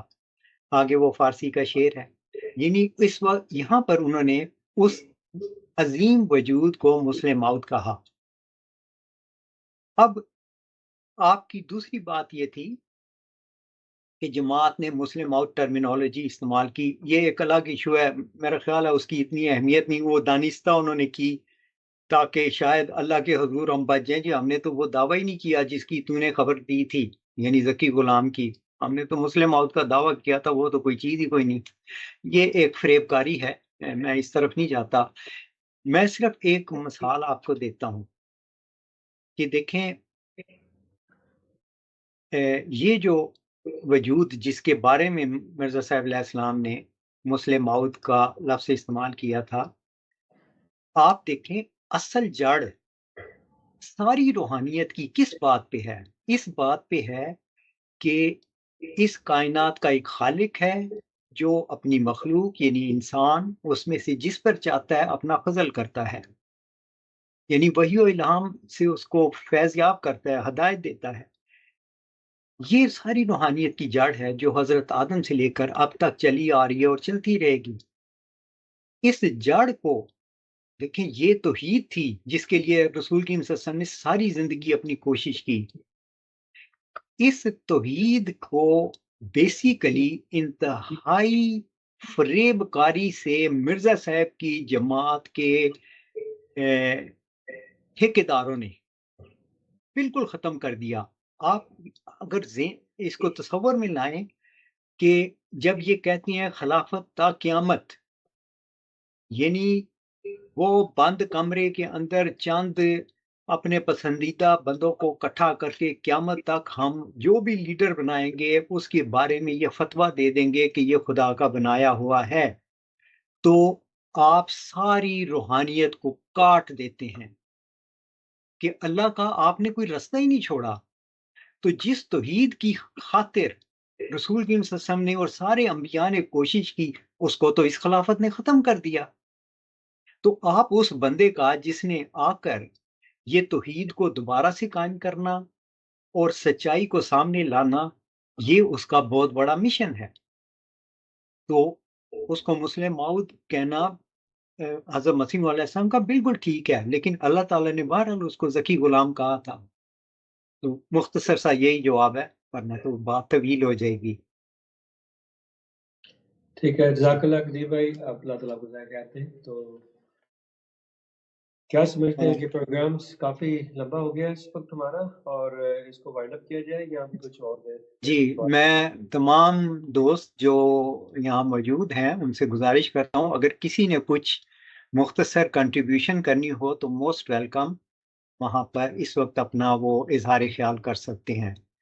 میں سب سے پہلے محترم اپنے خان صاحب سے پوچھوں گا جو ہمارے افغانی بھائی ہیں کہ وہ کچھ مزید اضافہ کرنا چاہیں گے۔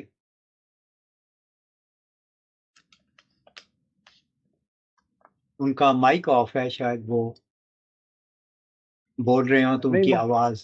ہاں نہیں محترم، جی آپ لوگوں کی باتیں میں نے سن لی، بہت مزدار اور میں سمجھ گیا، تو بس یہی کافی ہے، اور مجھے جو کہنا تھا وہ میں نے کہہ دیا۔ ریکارڈنگ ہو رہی ہے ابھی کہ نہیں؟ جی جی ہو رہی ہے. ہاں ٹھیک ہے، بہت مہربانی، بس صحیح ہے۔ شکریہ، بہت بہت شکریہ. احمد مسعود بھائی، آپ کچھ کنٹریبیوٹ کرنا چاہیں گے؟ ہاں جی، یہ ایک جو ہمارا ہے نا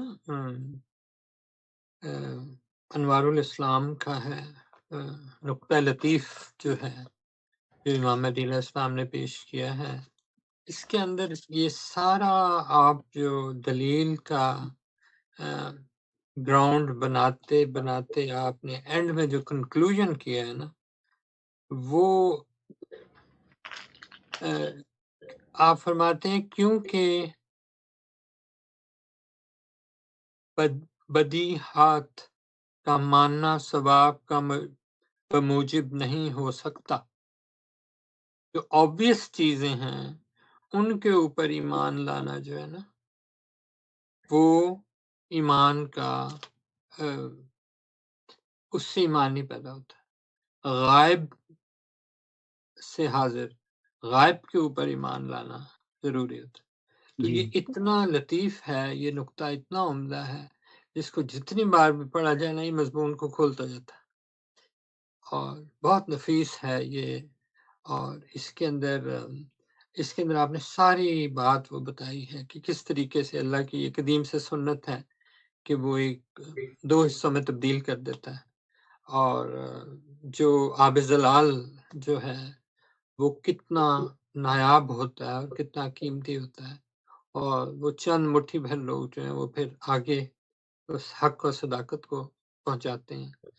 تو یہ اور ان میں آپ کہتے ہیں کہ یہ قدیم سے سنت اللہ ہے، یہ ہمیشہ رہے گی اور ایسا ہی ہوتا رہے گا۔ ہاں جی، جزاک اللہ احسن الجزا. منصور بھائی، آپ کچھ کہنا چاہیں گے؟ آپ کا بھی مائک آف ہے، تو مجھے علم نہیں کہ آپ کو میری.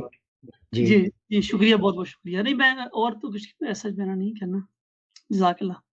شکریہ. دو ساتھی اور ہیں اس وقت، طارق چوہان صاحب اور اکبر خان صاحب.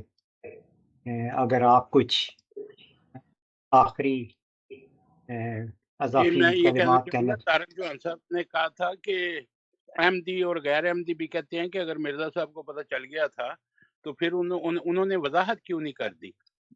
اس سلسلے میں یہ ہے کہ جب ان کو یہ الہام ہوا تھا اِنَّا نَبَشِّرُکَ بِغُلَامٍ نَافِلَةٍ لَکَ نَافِلَةٍ من عندی، تو یہ سورہ بنی اسرائیل آیت نمبر 80 میں صاف اللہ تعالیٰ بتا رہا ہے کہ تجھے ایک اضافی غلام دیا جائے گا۔ یہاں سے اضافی مراد ہے، کیونکہ اللہ تعالیٰ کہہ رہا ہے رسول پاک صلی اللہ علیہ وسلم کو کہ نماز تہجد کے ساتھ نفل بھی پڑھا کر، وہ تیرے لیے اضافی ثواب ہے۔ اللہ تعالیٰ نے تو وحی کے ذریعے صاف صاف بتا دیا، لیکن مرزا صاحب علیہ السلام کے فہم کو اپنے کنٹرول میں رکھا، کیونکہ آزمائش کرنی تھی۔ جیسے کہ قرآن میں اللہ کہتا ہے کہ میں نے تم سے پہلی قوموں کی بھی آزمائش کی ہے، تمہاری بھی آزمائش کروں گا۔ تم یہ مت سمجھو کہ تم ایمان لے آئے تمہاری آزمائش نہیں کی جائے گی، تمہاری آزمائش بھی کی۔ تو یہ آزمائش ہی تھی 20 فروری 1886 کا اصل میں جو الہام ہے، یہ آزمائش تھی جماعت احمدیہ کے لیے۔ تو حضرت عبدالغفار جنبہ علیہ السلام نے، جن کا بالکل علم نہیں تھا، گاؤں سے آئے، تو ان کو ان ساری باتوں کا پتہ چل گیا، اللہ تعالیٰ نے علم دیا۔ حکیم نور الدین صاحب جو بہت شریف انسان تھے، نیک انسان تھے، ان کو نہیں پتہ چلا، مولوی محمد علی صاحب کو نہیں پتہ چلا کہ یہ الہام ہے، یہ الہام ہوتے جا رہے ہیں، تو یہ تو ان کا بیٹا ہونا ہی نہیں چاہیے قرآن کے مطابق۔ تو یہ علم اللہ تعالیٰ نے حضرت عبدالغفار جنبہ علیہ السلام کو دیا، کیونکہ آزمائش کرنی تھی، تو آزمائش تو ہو رہی تھی۔ تو اب وہ آزمائش کی گھڑی آ چکی، جو نیک لوگ ہیں، ایماندار ہیں، تقوی ہے جن کے اندر، انہوں نے حضرت عبدالغفار جنبہ کی بات سن کر اور قرآن کو پڑھ کر ان کے اوپر ایمان لے آئے، اور جو باقی ہیں وہ ناکام ہو گئے۔ جی طارق چوہان صاحب آپ۔ جی بہت شکریہ، آپ نے بڑا اچھا نقطہ اس میں نافلہ کے لحاظ سے پیش کیا ہے. اللہ کرے کہ لوگوں کو ان باتوں کی سمجھ آئے. طارق چوہان صاحب، آپ کچھ کہنا چاہیں گے؟ ایک بات تو یہ ہے کہ ابھی انہوں نے حکیم نور الدین صاحب کا ذکر کیا، وہ ہم کوئی ایکسٹرا پروگرام کریں گے، جس میں انشاءاللہ ہم کھول کر بتائیں گے کہ حکیم نور الدین صاحب کا اس خلافت میں کتنا بڑی کنٹریبیوشن ہے. حالانکہ ہم تو شروع میں یہی سمجھتے رہے کہ حکیم نور الدین صاحب شاید الوصیت کے رسالہ کے مطابق بنے تھے، لیکن ایسا نہیں تھا. وہ میں حیران ہوتا ہوں کہ وہ سارا یہ سلسلہ بنا کیسے. وہ پھر ہم کسی اور وقت بات کریں گے کیونکہ وہ کافی لمبی بات ہے. لیکن میں صرف ایک چھوٹا سا اقتباس مرزا بشیر الدین محمود صاحب کا پڑھ کر سناتا ہوں کہ کہا جاتا ہے نا کہ جماعت احمدیہ والے لوگ کہتے ہیں جی مسلم موعود تھے وہ. تو مسلم موعود جن کو یہ کہتے ہیں وہ خود بھی اپنے آپ کو مسلم موعود نہیں تھا سمجھتا. مرزا صاحب کی وفات پر جو انہوں نے مضمون لکھا اس میں وہ کہتے ہیں اگر مسیح موعود نے کچھ آئندہ کی خبریں دیں اور بتایا کہ میری نسل میں سے ایک ایسا لڑکا ہوگا جس کی ہیبت اس قدر ہوگی کہ گویا خود خدا آسمان سے اس کی مدد کے لیے اتر آیا تو کیا ہوا؟ اس سے تو ان کی اور بھی سچائی ثابت ہوگی اور اس وقت کے لوگ اس پیشگوئی کو پورا ہوتے دیکھیں گے اور مزہ اٹھائیں گے. آج کل کے لوگوں سے جو وعدے ہیں وہ ان پر غور کریں اور ان پر جو شکوک ہیں وہ بیان کریں اور توبہ استغفار کرتے رہیں تاکہ انہیں اصل حقیقت معلوم ہو اور خدا اپنے خاص فضل سے ان پر سچائی کھول دے اور وہ صراط مستقیم دیکھ لیں تاکہ ہلاکت سے بچ جائیں. ورنہ جیسا کہ میں لکھ آیا ہوں یہ بیٹے کی پیشگوئی تو کسی ایسے لڑکے کی نسبت ہے جو آپ کی نسل سے ہوگا اور بڑی شان کا آدمی ہوگا اور خدا کی نصرت اس کے ساتھ ہوگی. اور یہ بھی میں ثابت کر آیا ہوں کہ حضرت اقدس کے الہامات میں ہی اس قسم کے استعارہ نہیں ہیں بلکہ پہلے نبیوں کے کلام میں اور قرآن و حدیث میں بھی ہیں کہ بیٹا کہا جاتا ہے اور مراد نسل میں سے کوئی اور آدمی ہوتا ہے. انوار العلوم جلد اول صفحہ 152. تو وہ جو بیان کر رہے ہیں کہ وہ ایک ایسی شان کا آدمی ہوگا لوگ دیکھیں گے وہ پورا ہوتے. تو ہم نے دیکھ لیا کہ وہ شخص ہمارے سامنے آ گیا. اس نے دعویٰ بھی کیا اور اپنے دلائل سے ہمارے دلوں کو مو بھی لیا اور ہم اس کی جماعت میں شریک ہو گئے. اور اللہ تعالیٰ کا بہت فضل ہے کہ اس نے ہمیں ہدایت عطا فرمائی اگرچہ ہم بھی گمراہی میں ایسے ہی غوطے لگا رہے تھے جیسے آج ہمارے احمدی بھائی لگا رہے ہیں. جزاکم اللہ تعالیٰ. بہت شکریہ. اس ضمن میں مجھے ایک بات یاد آ گئی طارق صاحب نے جو حوالہ دیا کہ دیکھیں تمام امت مسلمہ جب تورات کا یہ حوالہ پیش کرتی ہے کہ حضرت موسیٰ علیہ السلام نے اپنی قوم سے مخاطب ہو کر فرمایا تھا کہ خداوند خدا تیرے بھائیوں میں تیری مانند تیرے جیسا نبی برپا کرے گا. اب کہاں حضرت موسیٰ علیہ السلام اور کہاں رسول کی وسلم جو کتنے 2000 سال بعد پیدا ہوئے ان کو بھائی کہا گیا ہے. تو اللہ تعالیٰ کے کلام اسی طرح ہے. اسی طرح مرزا صاحب علیہ السلام کو جس کی خبر دی گئی تھی وہ بیٹا اسی سینس میں تھا. تو یہ حوالہ جو طارق چوہان صاحب نے پیش کیا ہے یہ اللہ تعالیٰ ان لوگوں کو جو مرزا بشیر الدین محمود صاحب کو غلطی سے مسلم موعود مانتے ہیں ان کے لیے ہدایت کا باعث ہو اور وہ اصل حقیقت کو پہنچیں اور اللہ ان کو رستگاری بخشے. اس کے ساتھ میں تمام مہمانوں کا شکریہ ادا کرتا ہوں جنہوں نے پارٹیسپیشن کی اپنا وقت دیا. تو سب کا شکریہ اور ہم پروگرام ختم کرتے ہیں. خدا حافظ. السلام علیکم ورحمۃ اللہ وبرکاتہ. وعلیکم وعلیکم السلام. السلام. اللہ